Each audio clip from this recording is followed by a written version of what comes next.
de laisser derrière moi tout ce noir et d'avancer dans ma quête de vérité. Je suis en quête de vérité.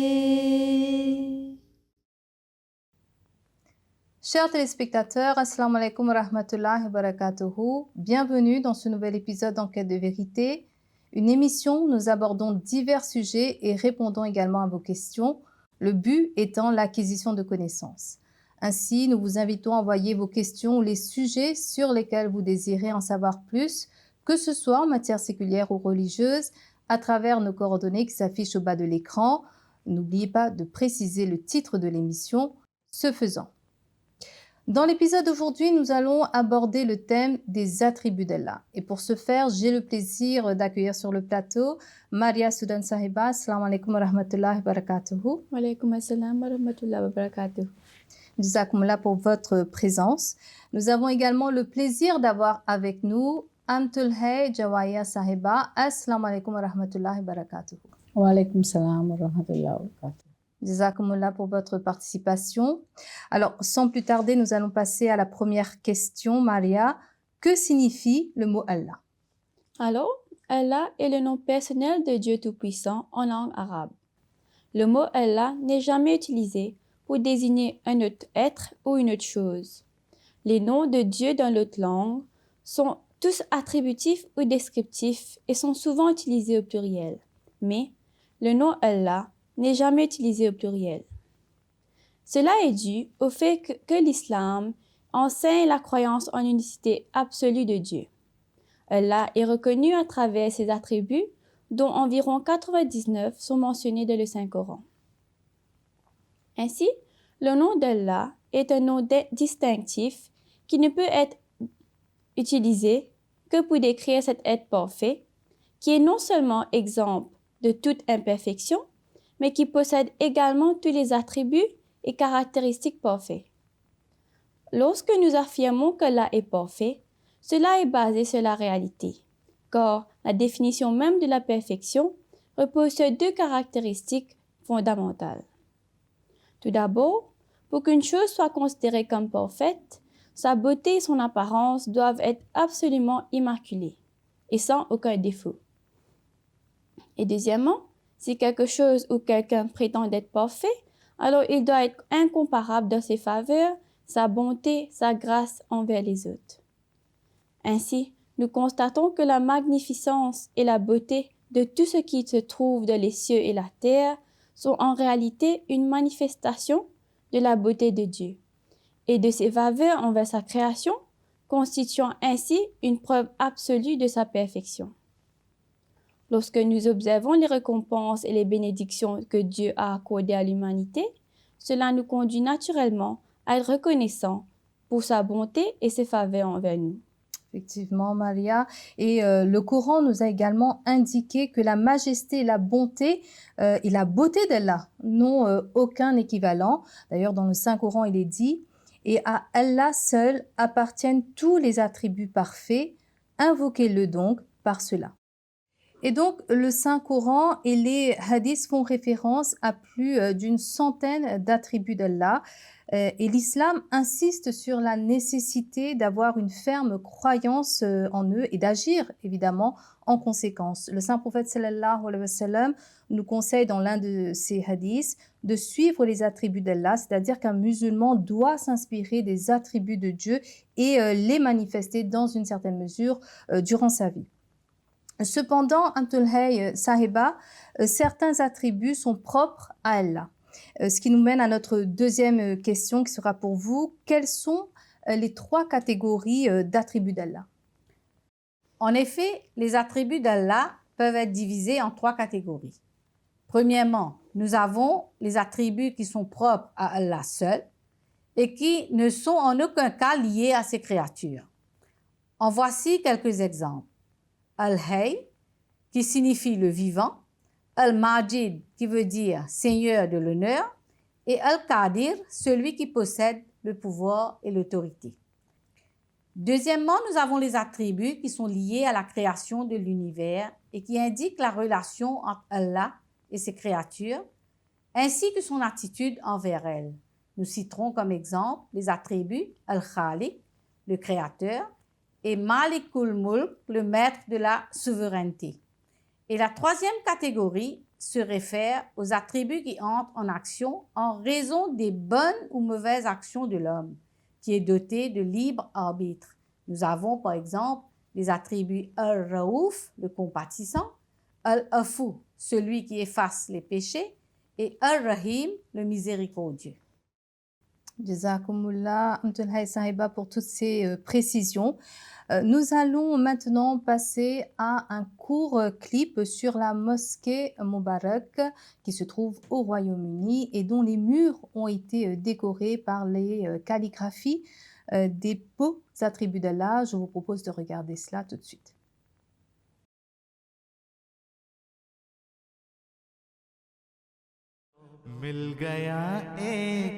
La mosquée Moubarak se situant à Islamabad Tilford, au Royaume-Uni, fut inaugurée en 2019 par Sa Sainteté le Calife Hazrat Mirza Masroor Ahmad, qu'Allah lui accorde son aide.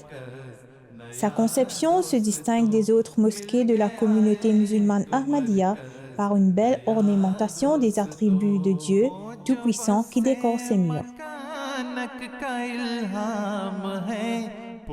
और ये मस्जिद का जो डिज़ाइन है बाज़ों को अच्छा लगता है बाज़ों को नहीं, लेकिन बहरहाल माहिरीन के नज़दीक ये है कि इसमें डिज़ाइन ऐसा है कि बिजली की बचत है और एनर्जी की बचत है, और इसके अलावा जो तामीर है वो भी माहिरीन के नज़दीक आम तामीर जो है उसकी निस्बत सस्ती है। और मस्जिद के अंदर जो कैलीग्राफी की गई है, ये इतनी ज़्यादा कैलीग्राफी पहले हमारी मसाजिद में नहीं थी, लेकिन क्योंकि इस मस्जिद का डिज़ाइन ऐसा था इसलिए मैंने कहा कि करने में कोई हर्ज भी नहीं। अल्लाह ताला के सिफ़ात और नाम जो हैं वहाँ लिखे जाएँ, कोई हर्ज नहीं है। उन्होंने एक एक लफ्ज़ को हर्फ को लफ्ज़ को नहीं हर्फ को लेके जोड़ के और स्पेशल ग्लू से फिर लगाया है। बड़ी मेहनत का काम था जो किया इन सब ने। अल्लाह ताला सबको जज़ा दे। आज इस्लाम को फिर बफज़ले खुदा मिल गया। Sa Sainteté le Calife, qu'Allah lui accorde son aide, a orienté les différentes phases de la construction de la mosquée ainsi que la calligraphie produite à l'intérieur. Zour Anwar a déclaré que les attributs serviront de source d'inspiration pour inciter les fidèles à réfléchir et méditer sur les significations de chaque attribut.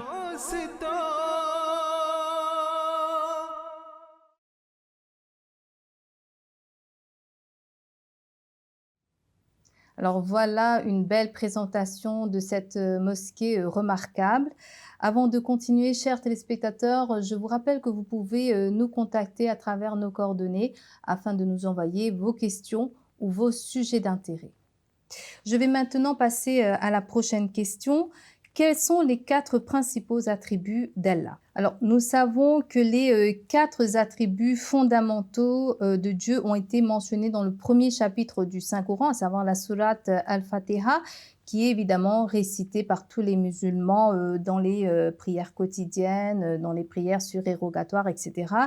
Effectivement, la grâce divine se manifeste dans le monde à travers ces 4 attributs. Nous allons commencer par vous, Maria. Parlez-nous un peu du premier attribut fondamental d'Allah. Eh bien, le premier attribut de Dieu mentionné dans la sourate Al-Fatiha est Rabbul Alamin, ou le Seigneur de tous les mondes, ce qui signifie qu'il est Dieu qui nourrit et soutient tous les peuples. Il satisfait toutes les exigences nécessaires et fournit les moyens de subsistance à tous, sans aucune forme de discrimination. Selon l'islam, Dieu est le Dieu de l'ensemble du monde. Il est le Dieu des musulmans, mais aussi des chrétiens et des juifs, et des personnes de toute croyance et religion. Et donc, il leur a accordé des moyens de vie et de subsistance. En réalité, Dieu pourvoit même à ceux qui ne croient pas en lui, et qui pensent que tout ce qu'ils possèdent est le résultat de leur propre effort et des progrès scientifiques. Cependant, un vrai musulman croit que le progrès en science, sont également le résultat direct de la grâce et les bénédictions de Dieu, qui, à travers ces lois de la nature, permet aux fruits du travail acharné et de la recherche d'être récoltés. Et ainsi, en raison des lois de la nature de Dieu, quiconque s'efforce sera récompensé pour ses efforts. C'est Dieu qui a instillé en l'humanité diverses facultés et capacités afin qu'elle puisse participer et bénéficier des bénédictions et de largesse de Dieu. De la même manière, il fournit de la nourriture et des boissons pour la subsistance de l'homme. Dieu a également prévu des remèdes et des guérisons pour les protéger. Il a placé les remèdes pour certaines maladies dans certaines choses pour notre bénéfice, et il y a des occasions où Dieu lui-même met en lumière de tels remèdes. Effectivement, Maria, il y a d'innombrables autres choses dont toute l'humanité bénéficie, que ce soit l'air que nous respirons, l'eau que nous buvons, la lumière que nous recevons, que ce soit le jour, la nuit, toutes ces choses et bien d'autres encore ont été fournies à toute l'humanité par Dieu. Et en réalité, ce n'est pas que les êtres humains qui bénéficient de tout cela, mais toute la création de Dieu. Maintenant, je vais passer la parole à Amtulhay Sahiba. Pouvez-vous nous donner un aperçu du deuxième attribut fondamental d'Allah? Le deuxième attribut d'Allah mentionné dans la sourate Fatiha est Ar-Rahman, qui signifie le très gracieux. Le Messie promis alayhi salam a expliqué que grâce à cette qualité divine, Allah facilite les besoins de chaque être vivant en fonction de ses besoins spécifiques et fournit également tout ce qui est nécessaire à sa suivi. Les cieux et la terre ont été créés des milliers d'années à l'avance, bien avant que les êtres vivants ne soient créés. Les êtres humains reçoivent la plus grande part de la rahmaniyat de Dieu, car tout est mis à leur service. C'est une faveur si énorme que, en signe de reconnaissance, l'homme devrait être toujours enclin vers Dieu et se tourner constamment vers lui. Cependant, dans la pratique, la majorité de l'humanité ne suit pas cela. Ils reçoivent la bienfaisance de Dieu, mais l'ignorent. Un aspect de la rahmaniyat est que Dieu envoie ses prophètes qui guident les gens vers le bien et les mettent en garde contre le mal. Mais la plupart des gens ne sont pas enclins à la réforme. En conséquence, les prophètes ressentent de l'anxiété pour leur peuple et personne n'a ressenti plus d'angoisse pour son peuple que notre saint prophète sallallahu alayhi wa sallam, qui était profondément troublé pour la réforme de son peuple. Effectivement, Jazakumullah. Alors, comme on l'a vu, le Dieu gracieux est toujours disposé à accorder toutes sortes de faveurs à son peuple. Il a révélé ses beaux enseignements tout en précisant qu'il n'y a aucune contrainte en cela. Et donc, si la foi est sincère, même en secret, alors en conséquence, on sera béni et on bénéficiera également de la proximité de Dieu. Ce qui nous amène en quelque sorte au troisième attribut fondamental qui est le Rahimiyat. Il est vrai que Rahman et Rahim proviennent tous les deux de la même racine arabe, mais il y a une distinction entre ces deux mots-là, Maria. Effectivement, Nazima Sahiba, le troisième attribut fondamental de Dieu mentionné dans la sourate Al-Fatiha est Ar-Rahim, qui signifie le très miséricordieux. Alors que l'attribut de Dieu Rahman, le gracieux, signifie que ses bénédictions et sa bienveillance sont distribuées de manière égale à tous, son attribut de Rahim, le miséricordieux, est accordé aux humains en fonction de leur conduite individuelle. En tant que Dieu miséricordieux, Allah accorde les meilleures récompenses à ceux qui suivent ses commandements. Dieu Tout-Puissant récompense chaque personne qui s'efforce de suivre le chemin du bien avec les meilleurs fruits pour ses efforts. En tant que Dieu compatissant et bienveillant, il couvre les lacunes dans les efforts d'une personne et il assure qu'ils ne sont pas en vain, les valorise et les récompense. Si une personne entretient une forte connexion avec Dieu, il la récompense de manière vraiment miraculeuse et en répondant à ses prières, il montre des miracles. Nous, musulmans ahmadis, sommes sans aucun doute témoins constamment des miracles de Dieu. Par exemple, Il y a eu de nombreuses occasions où les médecins ont abandonné tout espoir et ont déclaré qu'un patient était certain de mourir. Mais lorsque les Ahmadis se sont prosternés devant le Seigneur et ont imploré sa miséricorde, cela a conduit à la guérison et au rétablissement de la santé des personnes. Lorsque de tels cas se produisent, cela laisse invariablement les médecins stupéfaits et ils reconnaissent que la guérison était un miracle authentique. C'est ainsi que l'islam présente le Dieu vivant. Effectivement, vous avez parfaitement raison, Maria. Et en effet, ce concept de miséricorde est la raison pour laquelle nous sommes préservés de toutes sortes de doutes dans notre foi en Dieu. Puisque quand il répond à nos prières, c'est Dieu lui-même qui renforce notre foi et notre croyance justement en son existence. Passons maintenant au quatrième attribut d'Allah, qui est celui de Malikiyat, du jour du jugement dernier. Alors, Amtulhay Sahiba, pouvez-vous nous en parler? Comme vous l'avez dit, le quatrième attribut fondamental de Dieu, selon l'islam, est maître du jour du jugement, c'est-à-dire qu'il est le maître des châtiments et des récompenses. Cet attribut ne concerne pas seulement le jugement de Dieu dans l'au-delà. Même dans cette vie, il y a des récompenses et des châtiments de Dieu. Certes, dans le système mondain de jugement, le concept de récompense et de châtiment semble être basé sur un principe d'égalité absolue.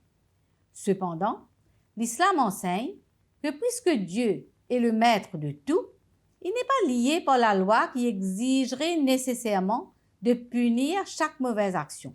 En fait, lorsque les autres attributs de Dieu, tels que la grâce, la miséricorde et la compassion, entrent en jeu, Allah peut pardonner entièrement une mauvaise action en récompense pour n'importe quel acte de bonté. Un exemple de cet élément de la bonté de Dieu est rapporté dans une tradition du saint prophète Mohammed sallallahu alayhi wa sallam, où il a dit qu'une fois un homme avait tué 100 personnes. Et après avoir finalement regretté ses péchés, s'était repenti.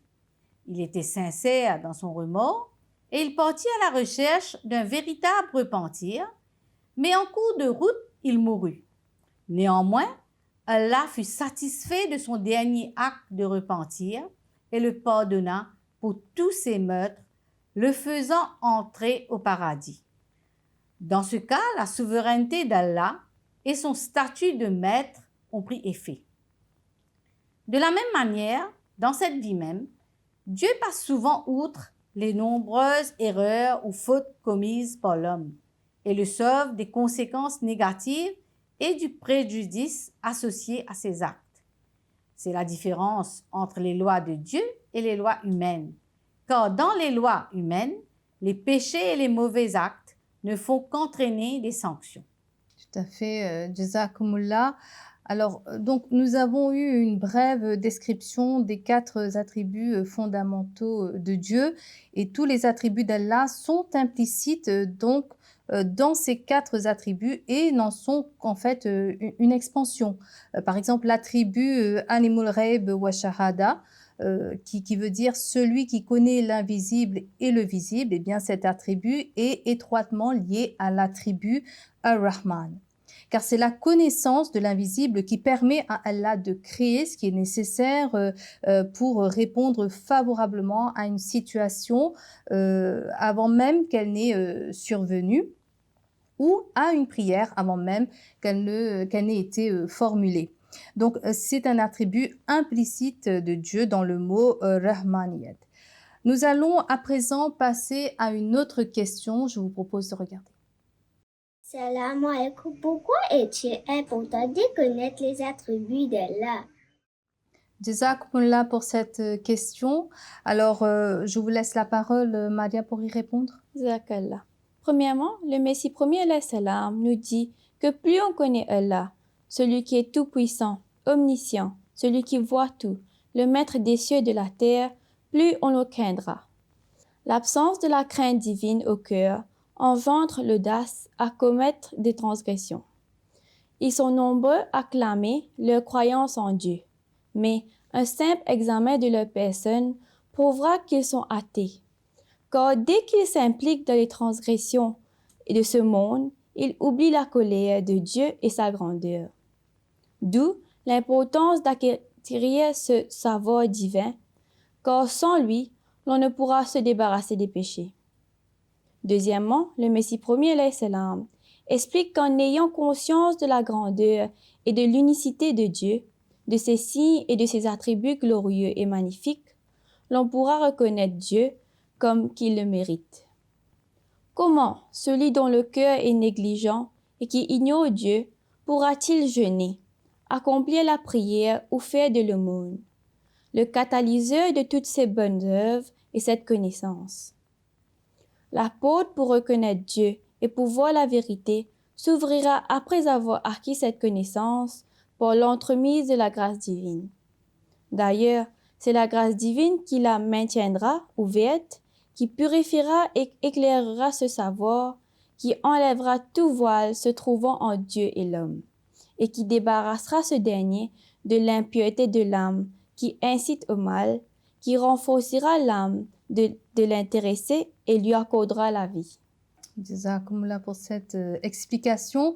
Et par ailleurs, Sa Sainteté le Calife, qu'Allah lui vienne en aide, a affirmé dans un de ses sermons que sans connaître tous les attributs divins, on ne possédera pas la marifa, c'est-à-dire la connaissance suprême de Dieu. Et l'amour de Dieu dans ce contexte signifie accroître ce savoir. Cependant, cette connaissance à elle seule ne suffit pas. Il faut se parer des couleurs de Dieu et en acquérir la lumière. Alors, Amtulhay Sahiba, pouvez-vous nous dire ce que signifie se parer des couleurs de Dieu? Se parer des couleurs de Dieu signifie que nous devons, dans une certaine mesure, manifester les attributs d'Allah dans notre vie. Le Messie premier alayhi salam a dit « Le secret de l'amour divin est de faire sien les attributs de Dieu. » Donc, si les gens du monde, devenus justes et équitables comme Malik Yawmiddin, toujours prêts à récompenser ceux qui leur font du bien comme Al-Rahim, altruistes envers les autres comme Al-Rahman, et compatissants de manière impartiale envers tous, et au lieu de vénérer leur passion ou causer des préjudices, être toujours prêts à aider les autres à progresser comme Rabbul Alamin, le monde serait sûrement un endroit meilleur. Hazur, qu'Allah lui accorde son aide, a dit que le sens de l'attribut de Dieu, Seigneur de tous les mondes, motive les vrais musulmans à vivre conformément aux principes selon lesquels Dieu est le Dieu de tous. En comprenant cela, un musulman a le devoir de servir l'humanité et être bénéfique à chaque personne, en fait, à toute la création de Dieu. C'est pourquoi nous utilisons le slogan de amour pour tous, haine pour personne. Allah a enjoint aux vrais croyants de chercher à développer ces attributs en eux-mêmes. Par conséquent, là où d'une part un vrai musulman développe un lien fort avec Dieu, il se révèle également être un moyen d'établir la paix et l'harmonie dans le monde. Effectivement, Jazakumullah Amtulhay Sahiba. Et c'est ainsi que nous terminons cet épisode d'aujourd'hui. Il y a évidemment encore beaucoup à dire à ce sujet, mais faute de temps, nous ne pourrons continuer. Nous allons nous arrêter ici. Quoi qu'il en soit, grâce à vous, mesdames, nous avons pu saisir un peu plus les attributs de Dieu et surtout réaliser l'importance de les connaître. Alors qu'Allah nous accorde la connaissance de ses attributs et ainsi d'acquérir sa proximité. Amin. Mesdames, j'aimerais vous remercier pour votre participation. Jazakumullah, Ahsan al-Jaza. Et à vous, chers téléspectateurs, je vous remercie pour votre attention. Avant de nous quitter, je vous rappelle encore une fois que vous pouvez nous contacter à travers nos coordonnées afin de nous envoyer vos questions, vos sujets d'intérêt, que ce soit en matière séculière ou religieuse. Sur ce, je vous donne rendez-vous pour un prochain épisode. D'ici là, assalamu alaikum wa rahmatullahi wa barakatuh. Encore un jour qui se lève où j'avance dans ma quête. Mon cœur n'est qu'à ta recherche, ne désire que ta lumière. Oh Allah, permets-moi de laisser derrière moi tout ce noir et d'avancer dans ma quête de vérité. Je suis en quête de vérité.